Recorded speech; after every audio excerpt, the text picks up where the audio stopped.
날 따라와요 날 따라와 나같이 날 따라와요. 여러분, 날 따라와요. 좋아요. 매섭게 비를 쏟아내던 먹구름이 지나가고 무더위가 찾아온 여름. 더위를 피해 시원하게 여름을 보낼 수 있는 곳을 찾아 충남 보령으로 향했습니다. 해변의 여인 야야야야 바다로.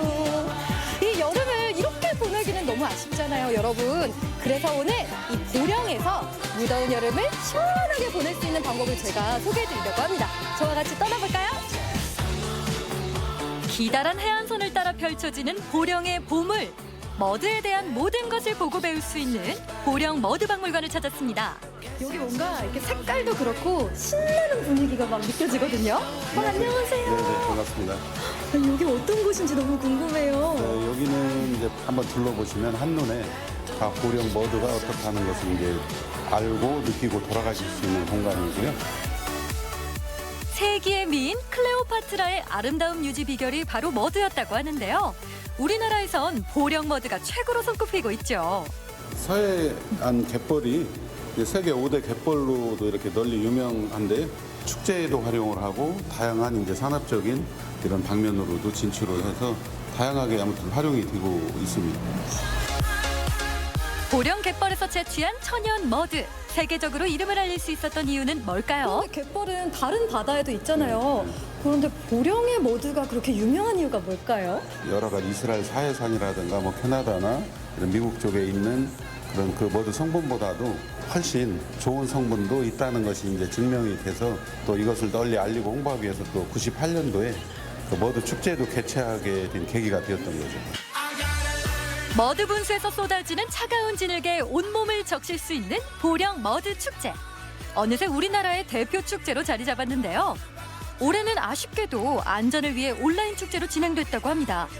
여기가 98년도 1회 거부터 올해가 이제 23회거든요. 그래서 23회 거까지 총 역대 공식 포스터를 전시해 놓은 것입니다. 와, 이거 뭐 외국인 사진들도 많이 보이고. 그렇죠. 아무래도 저희 축제가 외국인들이 또 가장 많이 참가하는 그런 축제이기 때문에 또 외국인들의 모습들이 아주 다양하게 재밌게 연출이 많이 돼 있습니다. 보령 머드 축제가 온라인으로 쏙! 지난 7월 17일부터 열흘간 진행된 온라인 보령 머드 축제는 누적 조회수 140만여 회를 기록하면서 성황리에 마쳤는데요. 생활 속 거리두기를 실천하면서도 머드를 만끽할 수 있는 새로운 축제의 패러다임을 만들었습니다. 온 오프라인이 함께하는 그런 형태로 이제 축제에 대한 여러 가지 프로그램들을 좀 개발을 하고 운영을 할 계획이고요. 대천 해수욕장의 여러 가지 낭만과 추억을 이렇게 담아가실 수 있기 때문에 많이들 놀러 와주셨으면 좋을 것 같습니다. 이번엔 땡볕 더위에 땀을 식혀줄 보령 석탄박물관으로 향합니다. 폐광에서 나오는 찬바람을 만끽할 수 있는 석탄박물관에선 근대 산업의 원동력이었던 석탄 산업의 역사와 중요성을 배울 수 있는데요. 안녕하세요. 이곳을 보니까요. 처음 보는 장비들도 많이 보이는데 네. 여기 어떤 곳이에요? 70, 80년대에 있었던 석탄 탄광들의 장비를 전시해 놓은 석탄 박물관입니다. 석탄 박물관이요? 예, 예. 그럼 이곳이 실제로 석탄을 캐던 그 곳인가요? 예, 여기가 이제 보령의 석탄을 캤던 탄광 자리에 건립이 된 석탄 박물관입니다. 또 서늘한 바람도 부는데 네. 이게 어떻게 이렇게 시원하죠? 저희가 이제 실제 갱도랑 관으로 연결을 시켜놔서 그 갱도의 찬바람으로 여름에 냉방을 하고 있어요. 국내 주요 석탄 산지였던 충남 탄전의 탄광 발달 과정부터 작업 환경, 장비까지 생생한 현장을 눈으로 보고 몸소 체험하며 석탄 산업에 대해 알아보는 시간. 석탄을 이렇게 물로 개서 틀에 넣어가지고 망치질을 직접 해서 연탄을 만드는 장면이고요. 이쪽은 여러 가지 22공탄이 자동적으로 생산이 되는 그런 연탄 만드는 기계라고 할 수 있습니다. 석탄박물관의 하이라이트라고 할 수 있죠. 평범해 보이지만 아주 특별한 엘리베이터로 향합니다. 여기로 내려가면 그럼 네. 갱도로 내려가는 네, 거예요? 맞습니다. 와. 이게 지금 몇 층까지 내려가는 거예요? 지하 400m로 내려가게 설정이 되어 있어요. 잠깐 여기가 400m 아래예요? 네, 400m 아래 갱도로 오셨습니다. 와, 이 찬기운, 이 찬바람. 신비의 엘리베이터를 타고 내려온 이곳은 국내 최초의 모의 갱도인데요. 갱도한 채탄 과정을 느낄 수 있는 생생한 조형물들이 현실감을 더합니다. 예, 이런 거 같은 경우는 이제 폭발시키고 나서 잔해들을 싣고 나가는 모습들이고요. 탄층을 따라서 작업을 하다 보니까 뭐 위로도 올라가고 아래로도 내려가고 이런 여러 가지 작업 현장의 모습들을 이렇게 보실 수가 있어요. 아니 이게 이렇게 체험할 수 있게 해놓긴 했지만 실제라고 생각하니까 이게 좀 답답하고 무섭기도 하고. 네, 실제 이제 광부들이 작업 현장이 얼마나 열악했는지를 이렇게 그림 이제 모형으로라도 볼 수 있으니까 좋은 체험이라고 생각을 합니다. 천연 화렵수가 자연 그늘을 만들어 쉼터가 되어주는 이곳은 성주산 기슭에 자리한 성주산 자연휴양림인데요. 자연이 주는 맑은 공기에 몸과 마음이 상쾌해집니다.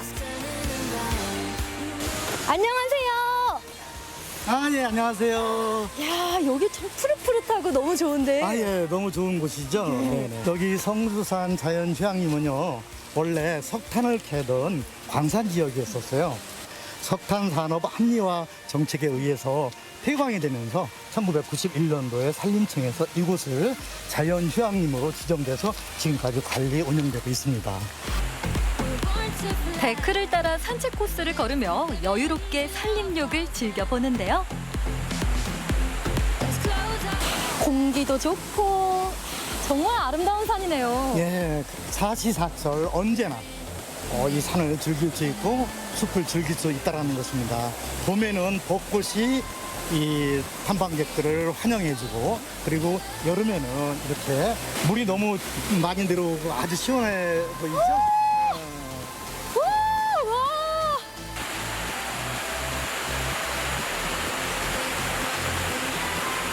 화사한 봄 벚꽃과 시원한 여름 계곡, 형형색색 가을 단풍과 겨울 설경까지 성주산은 사시사철 아름다운 경관을 이뤄 등산객들의 사랑을 받고 있습니다.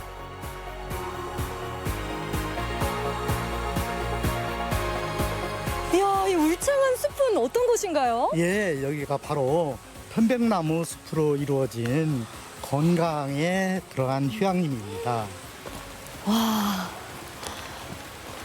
이 나무가 키도 크고 이 편백나무 숲이 정말 멋지게 가꿔져 있네요. 네, 여기 보령 시민들하고 공무원들이 서로 힘을 합쳐서 그동안 많이 잘 가꾸고 노력을 많이 해왔습니다. 편백나무 숲은 천연 항균 물질인 피톤치드로 가득해 치유의 숲으로도 불리는데요. 특히 초여름부터 늦가을까지 피톤치드를 가장 많이 발산하기 때문에 산림 테라피 공간으로 안성맞춤입니다.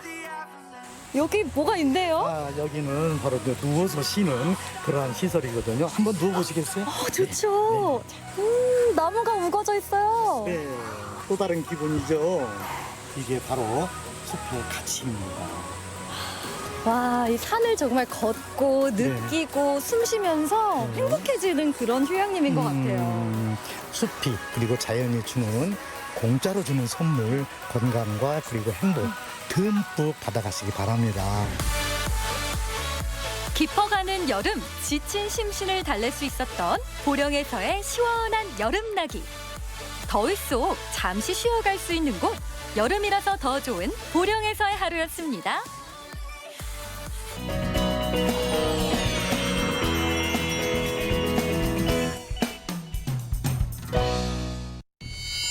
Manners maketh man. Do you know what that means? 영화 킹스맨에서 비밀 요원들의 아지트는 양복점이죠. 그렇게 특별한 사연을 담은 공간이 울산에도 있는데요. 한 장인의 오래된 일터이자 100년 미래를 설계하는 공간이 바로 이 양복점. 울산의 킹스맨에 비밀 요원이 떴다. 어우, 수트발 합격. 이제 비밀만 파헤치면 되는데요. 한 땀 한 땀 세월을 꿰매온 홍성재 장인, 그의 아지트를 소개합니다. 모든 소상공인들의 꿈이자 롤모델이라고 할 수 있는 100년 가게. 자, 오늘 만나볼 분은요, 우리 몸에 날개를 달아드리는 분입니다. 많은 분들에게 날개를 달아드린 분, 양복 디자이너 홍순재 선생님 만나보겠습니다. 안녕하십니까, 선생님? 반갑습니다. 반갑습니다. 울산에 있는 10곳의 백년 가게 중 양복점은 단 한 곳. 이곳에 60년째 바느질을 이어온 홍성재 장인이 있습니다. 기성복에 밀려 수많은 맞춤 양복점이 사라지는 동안에도 그는 자신의 꿈을 버리지 않았는데요. 와, 흔히들 우리 뭐 옷가게에 가면은 옷이 딱 진열돼 있어서 바로 그냥 입어보고 구입을 할 수 있는데 여기 맞춤 양복은 조금 다르죠, 선생님? 여기에 이 많은 천들이 있는데 예, 이거는 이제 계절 따라서 예, 또 내가 원하는 색상과 예, 그런 소재들을 예. 선택해서 아. 내 체형에 맞게 만들어 드리죠. 맞춤 양복점의 시간은 더디게 흐르죠. 꼼꼼하게 원단을 고르고 치수를 잰 후엔 먼저 종이에 옷 본을 뜨고요. 옷 본에 맞춰 다시 원단에 옮겨 그립니다. 오차를 줄이기 위해 매 순간 긴장하는데요. 부위별로 재단한 원단은 시침 바느질을 통해 조금씩 옷의 형태를 갖춰갑니다. 양복 한 벌을 짓는데 필요한 공정만 200가지 이상. 이 모든 과정이 장인의 손끝에서 이루어지는데 아직 끝난 게 아닙니다.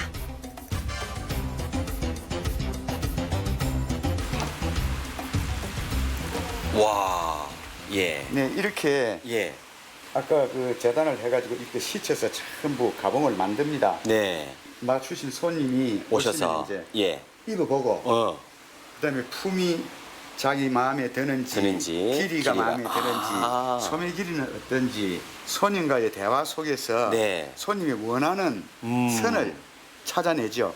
그래서 조정을 합니다. 처음 치수를 재는 순간부터 옷이 완성되는 순간까지 장인의 시간은 손님을 향해 흐르는데요. 그렇게 수천 수만 번의 바느질을 거쳐 세상에 단 하나뿐인 옷이 완성됩니다. 네, 안녕하세요. 어서 오십시오. 반갑습니다. 안녕하셨습니까? 예. 양복의 멋스러운 매력에 반해 바늘을 잡은 지 60년. 바느질이 맺어준 특별한 단골도 있는데요. 반갑습니다. 네, 안녕하세요. 아니, 선생님 되게 환영하는 것 같은 분위기라서 네. 오래된 단골 같아요. 어떻습니까? 제가 결혼하기 전부터 오, 하고 결혼 예복도 여기서 했습니다. 그러면 몇 년 정도 되신 걸까요? 한 30년이 넘었죠. 와, 30년 전에. 예. 그러면 그 당시에 라면 어느 정도 뭐 위치였을까요? 라면은 당시에 그 지역의 예. 명품 옷과 지금 이제 같은 예. 대등소이한 그런 위치에 있었어요. 예. 영화관에 가면은 영화관에 가면. 첫 번째 이 광고가 나오는 게 양복점이었습니다. 치수를 재고 가공을 하고 맞춤 양복 한 벌을 얻기 위해선 3번을 방문하는데요. 그런 수고를 감수할 만큼 특별한 매력이 있다고 합니다. 요즘은 그 기성 그 제품들도 예. 되게 맞춤 사이즈처럼 잘 나오잖아요. 굳이 이렇게 맞춤 양복을 고집하시는 이유가 있다면, 예. 처음에도 맞춰 입었지만 예. 기성품보다는 자기 체형에 맞는 옷을 딱 입으면 착 떨어지는 그런 기분 때문에 맞춰 입게 되는 거죠. 시간과 정성으로 짓는 옷. 60년을 맞춤 양복과 함께 살아온 홍성재 장인에겐 남다른 철학도 있는데요. 예로부터 자기가 입은 대로 행동한다 하는 말이 있습니다. 아. 그러니까 내가 갖춤을 예. 정장을 갖추면 정장 갖춘 만큼 자기가 행동이 따르게 되고 예. 근데 선생님, 저는 양복을 입어도 약간 느낌이 좀 약간 경쾌하고 약간 밝고 요런 느낌이거든요. 저는 안 될 것 같은데. 됩니다. 저도 됩니까? 사람은 입은 대로 행동이 돼 있으니까요. 아, 그래요? 네. 지금 이렇게 있으니까 좀 이렇게 행동하는데. 네. 양복을 입으면 제가 또 바뀝니까? 그렇습니다. 자, 그래서 100년 가게를 지키는 양복 장인과 함께 반백년 만에 변신을 시도하는 윤일돈 씨. 다들 심쿵할 준비 되셨나요? 우아한 걸음걸이, 여유로운 자태, 품격 있는 동작. 남자는 역시 수트. 시간 있으시면 커피나 한잔 하실까요?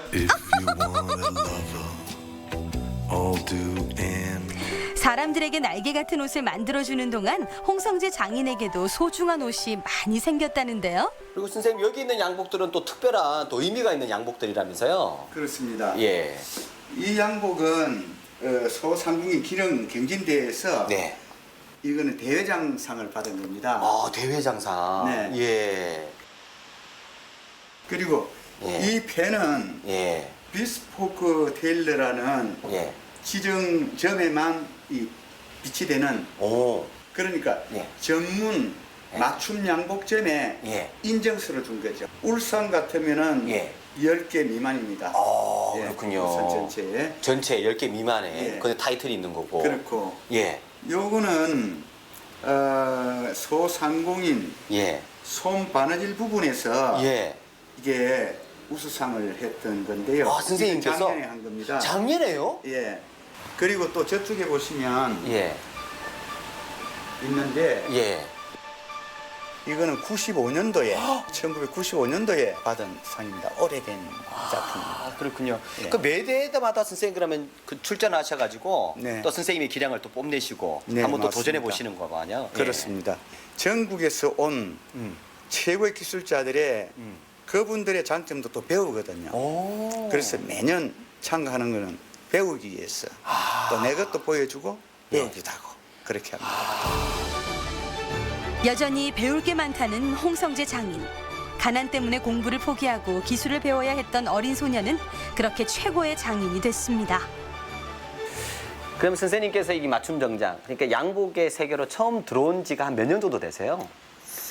제가 60년 10월 달에 입문을 했는데요. 예.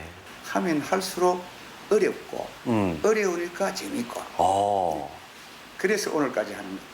그러면 가장 그 많이 왕성할 때 선생님께서 가장 정열을 불태울 때가 한 어느 정도, 몇 년 정도? 그게 이제 80년 5월입니다.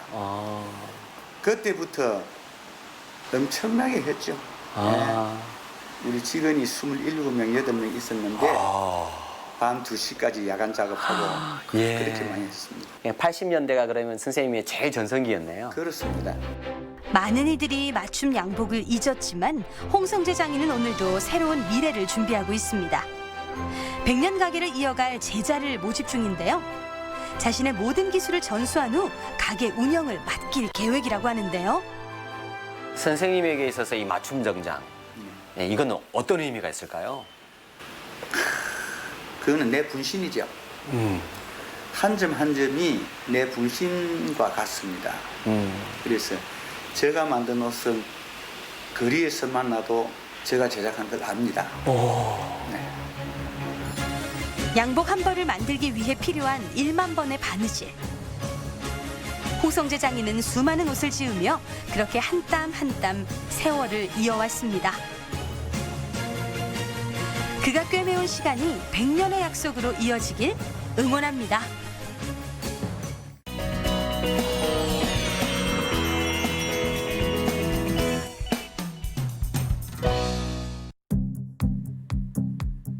동해에서 출발하는 세계 바다 탐험이 시작됐습니다. 인류의 미래가 달려있다고 해도 과언이 아닌 바다. 새로운 세계를 알게 됐어요. 너무 신기했어요. 신기하고 너무 재밌었어요. 바닷속 세상의 과거, 현재, 미래를 모두 만나볼 수 있는 국내 최초 해양과학 교육시설 국립해양과학관에서 미지의 세계, 바다로 떠나볼까요? 이 바다에 대한 이해를 높일 수 있는 체험 교육 공간, 국립해양과학관이 울진의 문을 열었습니다. 안녕하세요, 최성화입니다. 오늘은 미지의 세계 바다를 여행할 수 있는 곳에 와 있는데요. 해양과학관이라는 이름답게 입구부터 다양하고 신기한 심해 어종들이 저를 반겨주고 있어요. 여기는 사전 예약제로 운영되는 곳이라고 하거든요. 그래서 저도 이렇게 미리 예약을 하고 티켓을 받았습니다. 자, 지금부터 저와 함께 울진 국립해양과학관 탐험을 시작해볼까요? 입구에서 관람객들을 반기는 이 조각품은 한국형 귀신고래.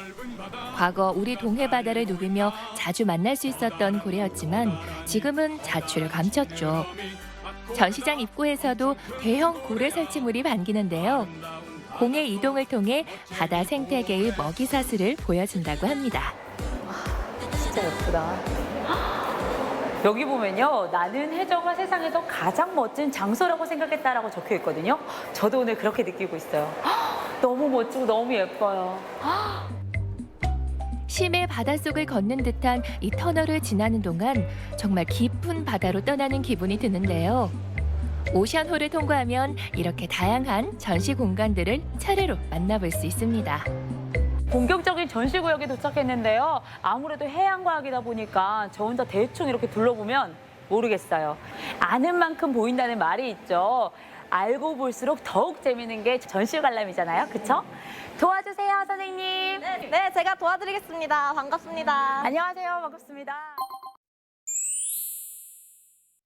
해양과학관 전시관에서는 어떤 것들을 보고 배울 수 있을까요? 네, 이곳은 국내 최초로 개설된 국립해양과학관입니다. 이곳은 해양수산부 산하로 만들어졌는데요. 이곳에서는 우리의 바다와 우리의 삶이 어떻게 밀접하게 연관되어 있는지 배울 수 있는 곳입니다. 그렇군요. 이렇게 둘러보니까요. 전시구역이 여러 구역으로 나눠져 있던데 꼭 봐야 하는 중요한 것들이 있을까요? 그중 하나는 바로 키네틱 아트인데요. 키네틱 아트는 해류를 표현한 조형물입니다. 이 키네틱 아트 외에도 전 세계 바다에서 가장 깊은 곳인 마리아나 해구를 들어간 딥시 챌린저호도 실물 모형으로 만나보실 수 있습니다. 신기한 탐사 장비까지 보고 나면 지금 우리의 바다는 어떤 모습인지 만날 수 있는 전시가 기다리고 있는데요. 안타깝지만 바다를 오염시키는 심각한 플라스틱 쓰레기 문제를 외면할 수는 없겠죠. 미세 플라스틱은 5mm 이하로 아주 작은 플라스틱 입자입니다. 그래서 이 물고기들이 이 작은 미세 플라스틱을 먹이로 오인해서 먹게 되고 그 물고기를 우리가 먹고 그래서 결국 우리가 버린 쓰레기를 우리가 다시 먹게 되는 거죠. 그 양이 한 달에 우리가 칫솔 하나를 그대로 먹는다고 생각하시면 됩니다. 그럼 저희가 진짜 생각보다 너무 많이 먹고 있잖아요. 네. 그럼 어떻게 해야 되나요, 이제? 그래서 이 미세 플라스틱이 어디에 들어가 있는지를 먼저 알아야 되는데 치약이나 또는 스크럽제 안에 미세 플라스틱 알갱이들이 들어가 있어요. 그런 제품들을 사용하는 걸 지양해 주시는 게 좋을 것 같습니다. 그럼 오늘부터라도 제가 이 클렌징 폼도 미세 플라스틱이 없는 걸로 바꾸고 네, 또는 자연 분해가 되는 자연 분해가 되는 걸로 네, 꼭 바꾸겠습니다. 실천. 저부터 실천 화이팅! 파이팅! 이어서 찾아간 전시는 실시간 관측되는 바다관인데요. 해양 예측 시스템을 통해서 실시간 관측되는 해양 정보를 직접 확인할 수 있습니다. 오랜 장마로 폭우가 내리고 있잖아요. 그래서 피해가 되게 큰데 이것도 바다와 관련이 있는 건가요? 아주 밀접한 관계가 있는데요. 혹시 기상이변 종류 중 하나인 엘니뇨와 라니냐 들어보셨나요? 굉장히 오래전에 들어본 기억이. 네. 그 라니냐라는 현상은 바로 바닷물의 온도가 낮아지는 현상인데요. 이 현상 때문에 구름이 많이 만들어져서 지금 폭우가 일어나고 있는 겁니다. 우리가 환경을 오염시키는 만큼 기상이변은 더 빠른 속도로 더 예측 불가한 방향으로 일어나게 될 텐데요. 국립해양과학관의 전시 체험을 통해 바다오염 문제와 기후변화에 대해 조금이나마 쉽게 배울 수 있으면 좋겠습니다. 이번에는 좀 더 흥미진진한 전시를 만나볼까요? 도대체 정체를 알 수 없는 조형물들이 가득한 이곳은 어딜까요? 우리가 지금 서 있는 이곳은 빛이 전혀 들어오지 않는 깜깜한 심해입니다. 심해요? 네, 심해입니다. 뒤에 보이는 이거는 바로 열수 분출공인데요. 바다의 화산이라고 이 밑에 마그마가 존재해서인데요. 이 마그마로 인해서 다양한 미생물들이 여기서 생겨나게 되고 이 미생물들을 먹고 자라나는 다양한 심해 생물들을 볼 수 있는 전시물입니다. 우리가 그냥 일반적으로 이렇게 바다에 들어가서 볼 수 있는 그런 것들이 아니네요. 네, 맞아요. 심해 생물들은 빛도 없고 그리고 그곳에 먹이도 많이 없기 때문에 다른 생물들과는 달리 진화를 해왔습니다. 바다에 관한 모든 것을 알아볼 수 있는 국립해양과학관. 전시를 보면 볼수록 바다와 사랑에 빠지는 기분인데요. 영상관에서는 바다 탐사를 떠날 수도 있고요. 해저 도시에서 모험을 시작할 수 있으니 기대하세요. 국립해양과학관에 왔는데 어떤 게 가장 기억에 남아요? 심해에 사는 물고기를 본 게 가장 기억에 남았어요. 아구같이 생긴 못생긴 물고기가 웃기게 생겨서 가장 기억에 남았어요. 학교 다닐 때 좀 어렵게 배웠던 기후 문제 이런 게 좀 있었는데 재미있게 영상을 보면서 이해할 수 있게 만들어놨더라고요. 애들이 얼마나 이해했을지는 모르겠는데 그게 좀 좋았던 것 같습니다. 이번에는 국립해양과학관의 하이라이트 393m의 해상 스카이워크와 해중 전망대를 찾았는데요. 이곳에선 또 어떤 바다를 만나게 될까요? 여러분, 여기는 아쿠아리움이 아니고요.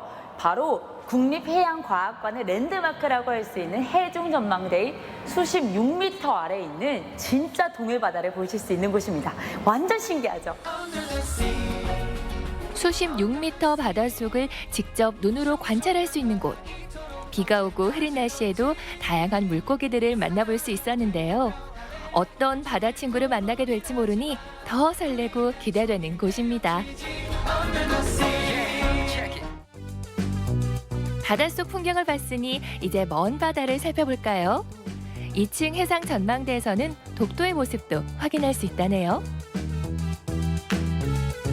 바다의 과거와 현재 그리고 미래를 보고 나오니까요. 바다에 대한 좀 특별함이 느껴지는 것 같습니다. 여름하면요. 뭐니 해도 바다잖아요.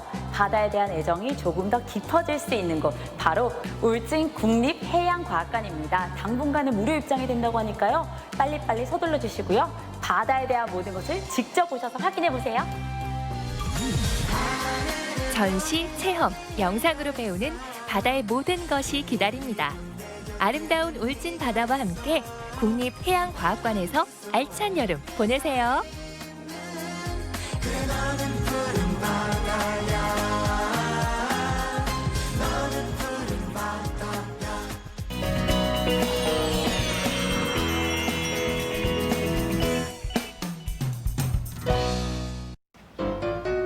촬영이 시작됐는데도 독서 산매경인 윤지연 리포터.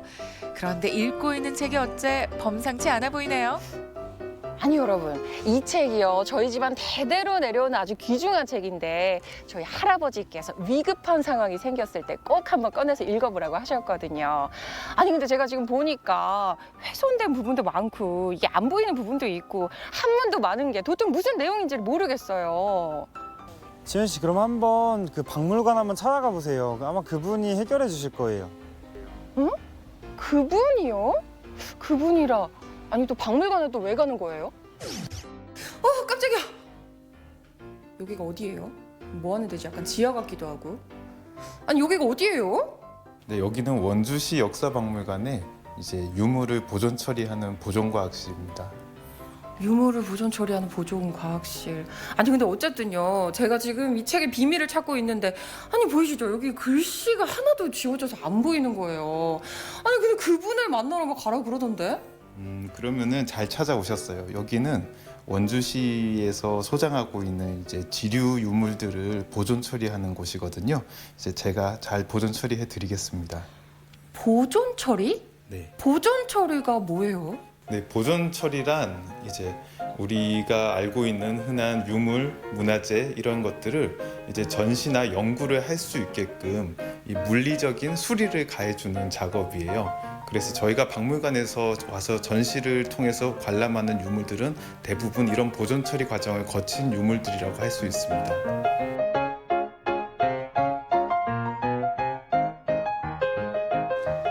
원주 봉산동의 역사박물관입니다.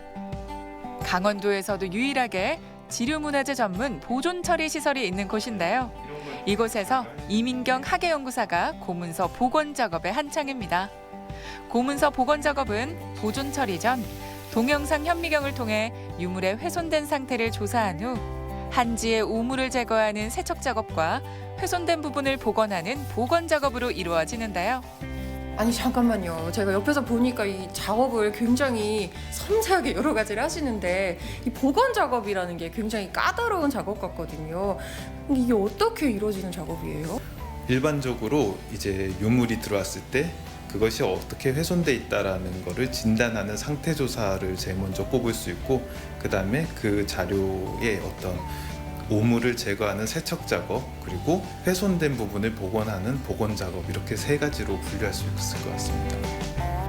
종이나 섬유로 제작된 문화재는 매우 민감하고 훼손되기 쉬운 만큼 훼손된 문화재를 복원할 때는 과학적인 분석과 전통 기술을 배경으로 물리적인 보존 처리를 하게 되는데요. 복원을 할 때 가장 중요한 건 원래 유물과 가장 비슷한 재료, 그리고 이제 유물에 앞으로 훼손을 가하지 않을 재료를 선택하고 만들어내는 일이에요. 그래서 이제 저희가 가장 비슷한 한지를 찾아내고 그리고 또 적합한 풀을 만들어내는 시간 같은 것 때문에 적어도 시간이 3달가량 경과됐었어요. 과학적인 보존 처리와 수많은 해석 끝에 복원 작업을 마무리한 원주의 보물들. 이야, 아주 완벽하게 복원이 됐네요.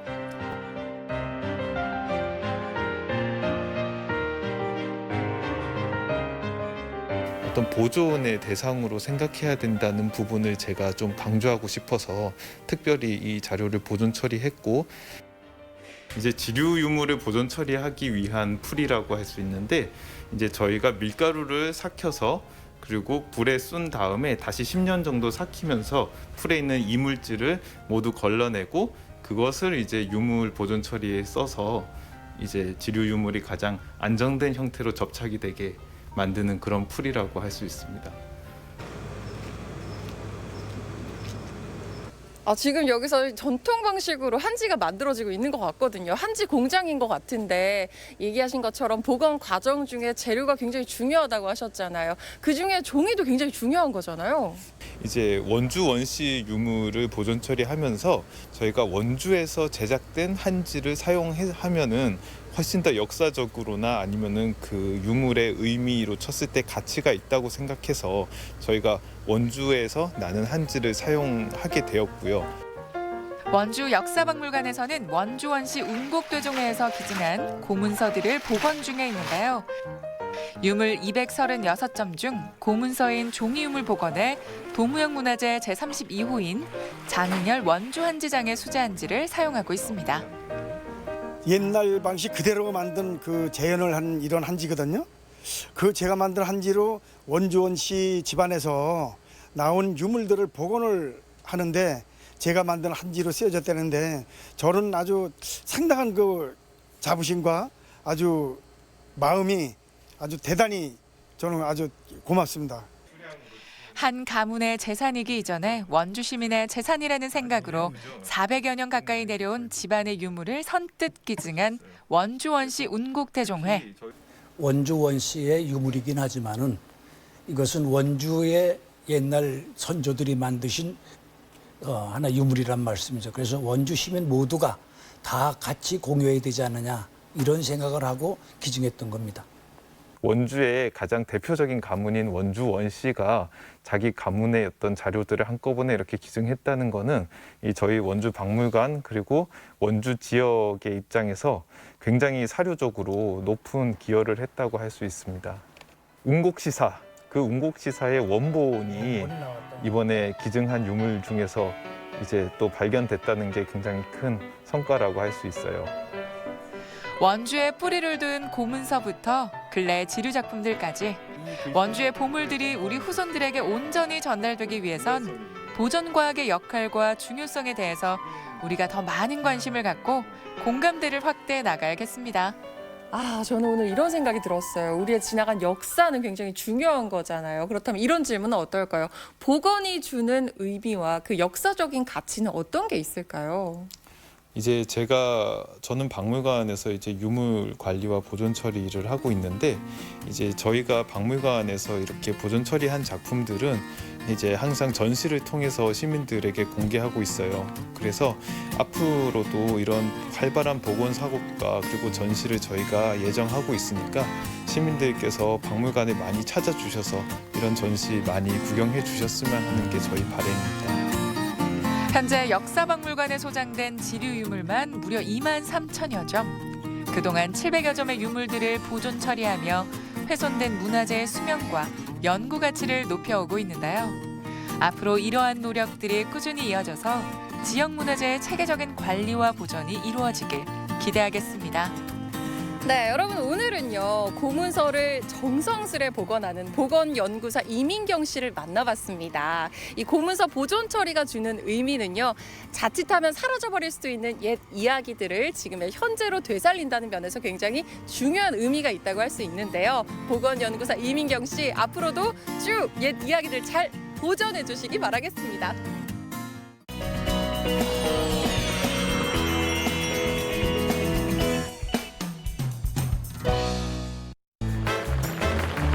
여름 더위를 잘 다스려야 1년이 건강하다. 쓰러진 소도 벌떡 일으킨다는 천하의 보약 낙지와 바다의 산삼 전복이 막바지 더위 사냥에 나섰습니다. 진한 국물에서부터 쫄깃한 식감이 살아있는 육해공 상륙작전. 보양식의 세계로 들어가 봅니다.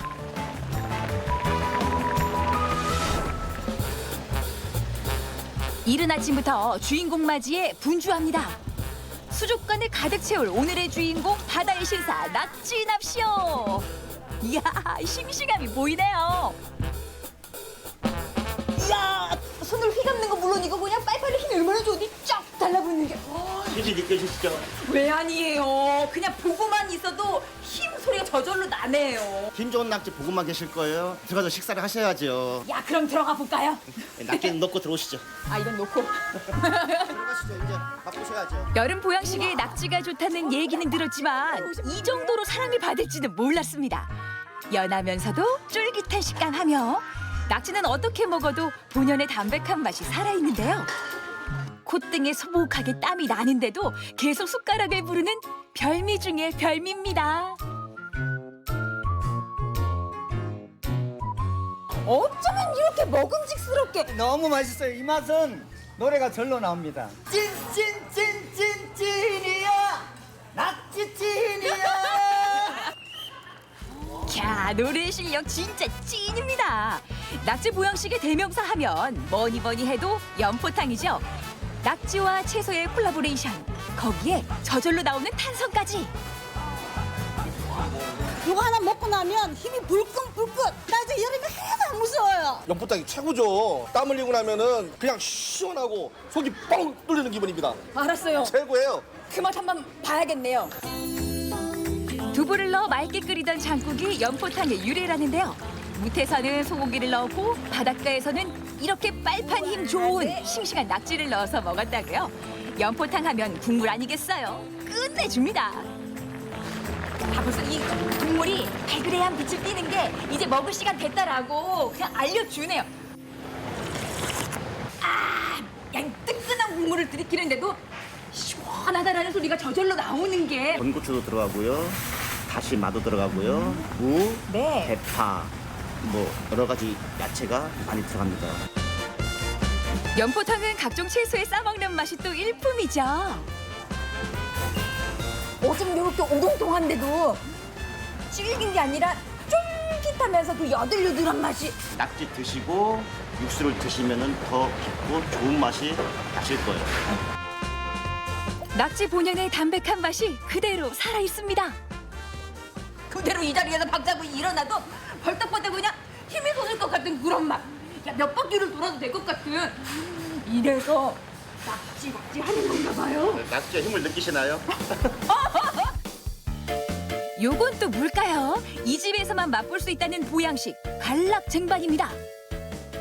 세상에 1능이 2송이 3표고라고 하는데 그 능이가 이 밥상 위에 올라와 붙은 거예요? 네, 맛이 훨씬 더 좋아집니다. 버섯이 끝이 아닙니다. 살이 수북하게 붙은 갈비대에 양지머리까지. 꼭 맛을 봐야 하나요? 보기만 해도 몸에 힘이 쫙 들어갑니다.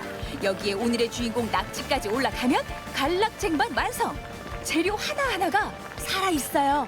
뚝배기 위에서 그냥 모란송이가 활짝 피어있는 것처럼. 우리나라에서 오로지 저희 집에만 있는 거예요. 네. 특허까지 낸 거고요. 이게 바로 바다와 육지의 만남 아니겠어요? 진하게 우러난 국물. 목을 타고 내려가서 가슴을 적시면서 코팅을 해주는 맛. 카 소리가 저절로 납니다.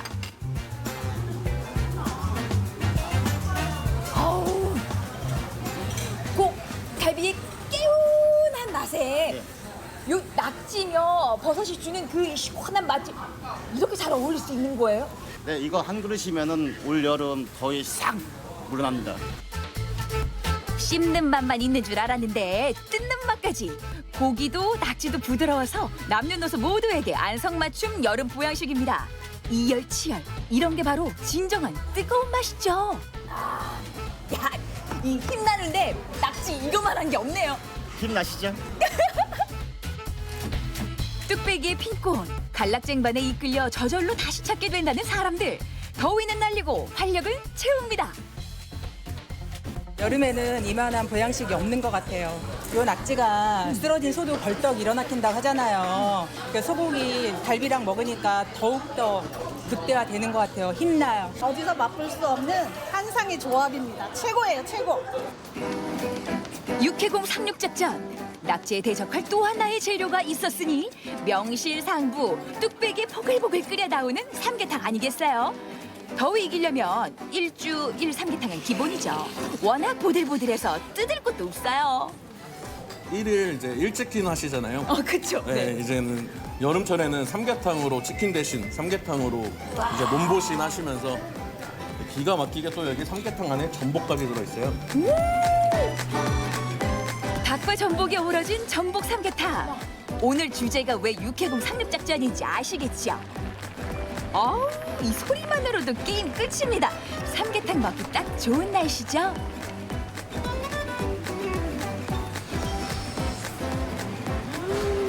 어때요? 저희 삼계탕 맛있죠? 말해 뭐예요? 이만 모르는 사람이 어디 있겠냐면 이 삼계탕은 뭔가 달라도 다른데? 여기 안에 들어있는 죽도 한번 드셔보세요. 삼계탕 색깔이 푸르스름한 것이 우리가 흔히 아는 삼계탕 국물색하고는 사뭇 다른데요. 흔히 닭 뱃속에 찹쌀이 들어가서 죽이 되는데 이 집은 죽이 뚝배기 안에 가득 있습니다.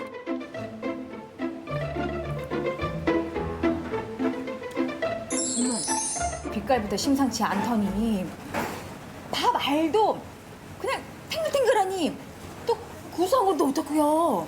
그러면 제가 그 비법을 알려드릴까요? 전복 삼계탕의 숨은 비법을 찾아 주방으로 들어가 보는데요. 참기름 차르르 둘러서 찹쌀이 투명해질 때까지 30분 정도 볶아줍니다. 거기에 채소가 들어가는데요. 집에서야 뭐 일일이 볶는다지만 식당에서 어디 이렇게 하기가 쉽나요? 다 정성이에요. 죽이 맞는데 이렇게 쌀을 볶은 후에 죽으로 만들어서 넣고 끓이게 되면은 이제 쌀이 흐트러지지 않고 식감이 훨씬 좋아집니다. 거기에 오늘의 숨은 비법, 요걸 곱게 갈아주는데요. 바로 초록빛 색감이 살아있는 전복 내장입니다. 전복향 강한 전복 내장을 죽에 넣어주는 게 포인트. 그 옛날 불로장생을 꿈꾸던 중국 진시황도 즐겨 먹었다는 전복. 강인한 생명력을 자랑하는 게 전복이죠. 자자, 이렇게 해서 정성 가득한 전복 삼계탕 완성! 이 돌솥 안을 가득 채운 육해공 영양 덩어리입니다. 더위도 잊은 채 흡입 중인데요.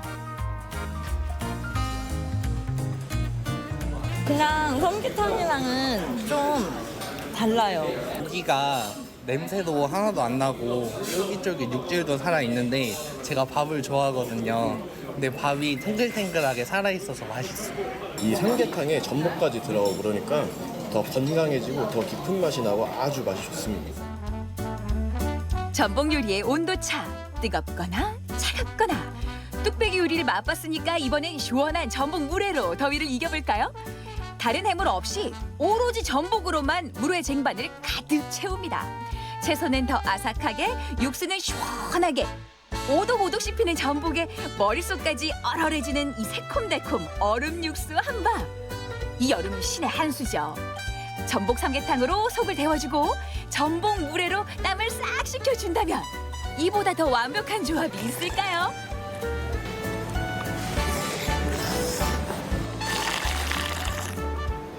온탕에 들어갔다가 이제 냉탕에 들어갔을 때 그 짜릿함 있지 않습니까? 그 짜릿함이 온몸에 이제 전율로 느껴지면서 이제 처음에는 약간 매우면서도 이제 얼음이 탁 목으로 넘어가면서 이제 그 다음에는 또 시원함이 싹 전해지는 게 아주 오묘한 아주 이중적인 매력을 가지고 있습니다. 올여름 이열치열 한 자리에서 요거 원하신다면 전복이면 되겠네요. 국물 소리 좀 불려주세요, 시원하게.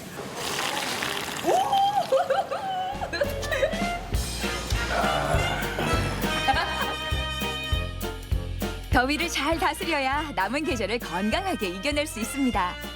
땀은 비 오듯 쏟아져도 나오는 웃음만은 막을 수가 없는데요. 육해공 상륙작전, 싱싱한 낙지와 전복으로 막바지 더위 건강하게 이겨보세요.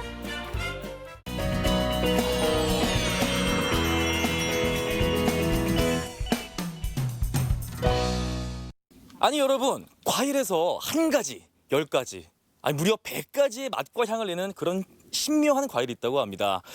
새콤달콤하고 웰빙 건강 과일로 입소문이 난 바로 백향과가 그 주인공인데요. 지금 제주에서 주렁주렁 열매가 가득 열렸다고 합니다. 지금 만나러 가시죠. 최근 우리나라에서는 매년 올라가는 기온으로 인해 열대 과일의 재배지가 북상하면서 동남아시아에서 자란 수입산이 아닌 국내산 열대 과일을 만나볼 수 있게 됐습니다. 100가지 향이 나는 과일이라 해서 이름 붙여진 백향과는 비타민C가 석류보다 많고 노화 방지 효능이 있어 여신의 과일이라고 불리는데요. 까만 알갱이에 입안에서 톡톡 터지는 백향과의 새콤달콤한 맛의 세계로 여러분을 초대합니다.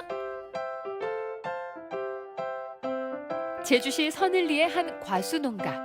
열대과일 백향과 수확이 한창입니다. 아니 무슨 과일에서 100가지 향이 난다고? 참 그런 게 어딨어 세상에. 네. 안녕하세요. 그런데 그 과일에서 100가지의 향과 맛이 난다는 게 이게 사실이에요, 이게? 네, 사실입니다. 혹시 뭐 손에 들고 있는 그 과일이 맞습니까? 네네. 요게 어떤 과일이에요, 사장님? 이게 백향과라는 과일이고요. 패션 플루츠라고도 하는데 100가지 향과 맛이 난다고 그래서 백향과라 그러고요. 그런데 이거 되게 생소한 과일이다 보니까 이거를 뭐 이렇게 우리가 일반적으로 사과를 깎아 먹듯이 먹는 과일인가요? 아니면 어떻게 먹는 거예요? 위에 이렇게 위 부분을 잘라갖고요. 수저로 퍼서 드시면 돼요. 풀면 안에 과육이 나오나 봐요. 네네, 과육이. 그렇구나. 신선한 과육이 가득한 백향과는 동남아에서나 볼 수 있었던 열대 과일인데요. 패션 프루트라는 이름으로도 알려져 있습니다. 이 과즙이랑 씨도 있고 안에 무슨 성게알 같습니다. 그렇죠. 네. 어유 깊숙하게 다 있네 보니까. 근데 벌써부터 향이 싹 올라오는데. 올라오죠. 자, 와, 씨가 어마어마하게 있습니다. 피로 회복에 짱입니다. 진짜. 야, 이건 무슨 포도 맛도 나고 자몽 맛도 나고 망고 맛도 나고 또 자두 맛도 나고 자두 맛도 나고, 사과 맛도 나고 레몬 맛도 나고 그 신 과일 맛은 다 나는 것 같아요 여기 보니까. 그런데 이게 근데 처음에 먹을 때 엄청 신 것 같잖아요. 근데 네. 두 번째, 세 번째 먹다 보면 이게 자꾸 이 맛이 당겨져요. 이게 거부감이 있는 신맛보다 자꾸 당깁니다. 백향과는 시계초과의 열대 덩굴 과일로 브라질 남부가 원산지입니다. 지구 온난화 등의 영향으로 최근 몇 년 새 제주도뿐 아니라 충청도와 경기도로까지 재배가 확대됐다고 하네요. 아니 근데 이 열대 과일이잖아요, 이게. 그럼 이제 보통 요게 이제 언제 심고 언제 수확을 하시는지 좀 소개를 해 주십시오. 이게 이제 단연생인데 네. 주로 이제 봄에 2월 말에서 3월 초에 삽목을 해두면은 네. 이게 뿌리가 내리면은 자라는 속도가 꼭 대나무 죽순 올라오듯이 거짓말 조금 보태면 하루에 한 30cm 정도 자라가지고 한 4월, 5월 되면은 꽃이 피고. 그 와중에 이게 뚝 떨어졌어요. 이렇게 자주 떨어지나 봐요. 네. 딸 때 어떻게 따시는 거예요, 그러면? 딸 때 익은 거 이렇게 된 거를 이렇게 손으로 한번 살짝 가볍게 올려치면 익으면 얘가 저절로 떨어져요. 아직 안 떨어진 거 보니까 안 익은 거예요. 예. 주렁주렁 달려있는 모습이 참 탐스럽죠? 둥글면서 타원형인 백향과는 알맞게 익으면 검붉은 빛을 띠게 되는데요. 특이하게도 다 익으면 스스로 떨어지는 과일이어서 수확하는 데 큰 어려움이 없다고 합니다. 여기 왜 이렇게 떨어진 것들만 주우시는 거예요, 계속? 얘가 과일이 익었으니까 이렇게 떨어지는 거, 안 익은 거는 절대 안 떨어져요. 이렇게 만져도요. 아니 바닥에 떨어지게 되면 아무래도 이 이렇게 나죠. 상처도 날 것이고 네, 물러질 네. 것 같은데 그건 좀 어때요? 이거는 안에 내용물 먹는 거니까 상처는 상관은 없는데요. 네. 판매할 때는 조금 애로사항이 있죠. 아무래도 상처가 나게 되면 약간 조금 예, 완전 상품 모양새가 가격을 못 받죠. 네.